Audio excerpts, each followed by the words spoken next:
Hello friends, எல்லோரும் நல்லா இருக்கீங்களா?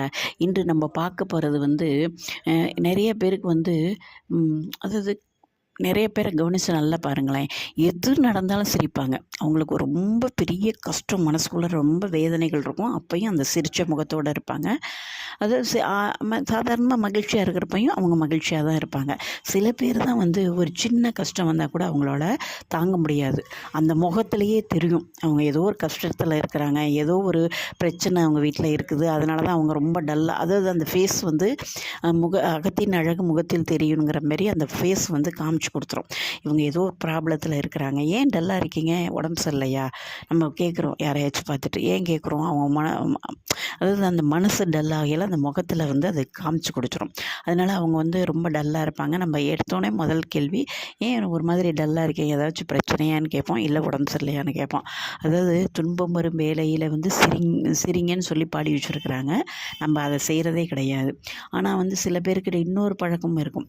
அதாவது நம்ம வந்து நம்மளுடைய கஷ்டம் வரையில் நம்ம வந்து ஒரு சில நாமங்கள் சொன்னோம்னா நம்மளுக்கு அந்த கஷ்டத்துலேருந்து நிவர்த்தி கிடைக்கும் அப்படிங்கிற ஒரு நம்பிக்கை இருக்குது.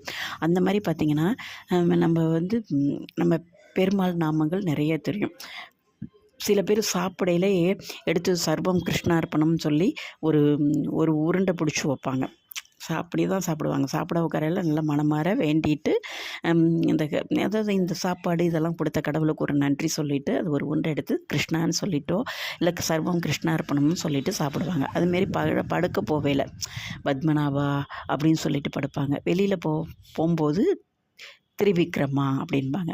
ஒரு கெட்ட விஷயம் நடக்குது அப்படின்னா, கோவிந்தா நீ பார்த்துக்க எல்லாத்தையும் அப்படின்னு சொல்லுவோம். அதாவது சுபகாரியம், அதாவது எப்போதுமே ஒரு நல்ல விஷயங்கள் வந்து உட்காரையிலும் சரி எந்திரிக்கையிலும் சரி சில பேருக்கு நாராயணா அப்படின்பாங்க. நல்லது நடக்கையில் நாராயணா அப்படின்பாங்க.